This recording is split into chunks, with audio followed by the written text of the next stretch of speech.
این که می خواهم تو را در دل بماند بهتر است. این که می خواهم تو را در دل بماند بهتر است. عاشقی سخت است، دل عاقل بماند بهتر است. گرچه می گویند باید کاشت در دل بذر عشق، باغ آفت دیده بی حاصل بماند بهتر است.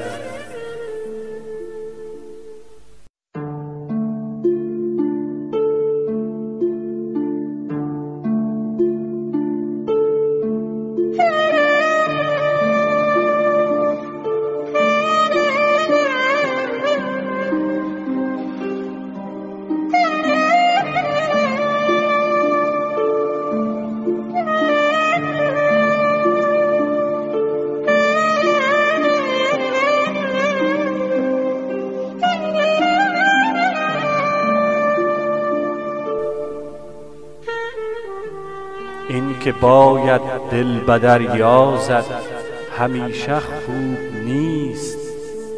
کشتی بی ناخدا ساحل بماند بهتر است. واعظان چون در خفا آن کار دیگر می کنند، عالم دور از عمل جاهل بماند بهتر است.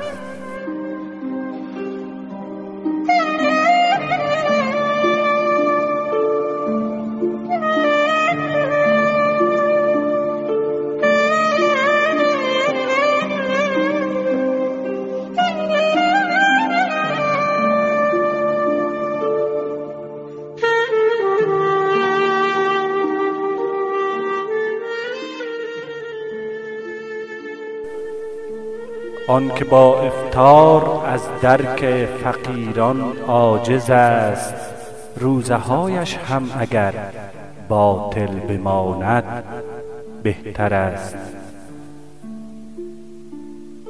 سیب را چون خورد حوا زیر لب آهسته گفت، آدم از ترس خدا غافل بماند بهتر است. این که می خواهم تو را در دل بماند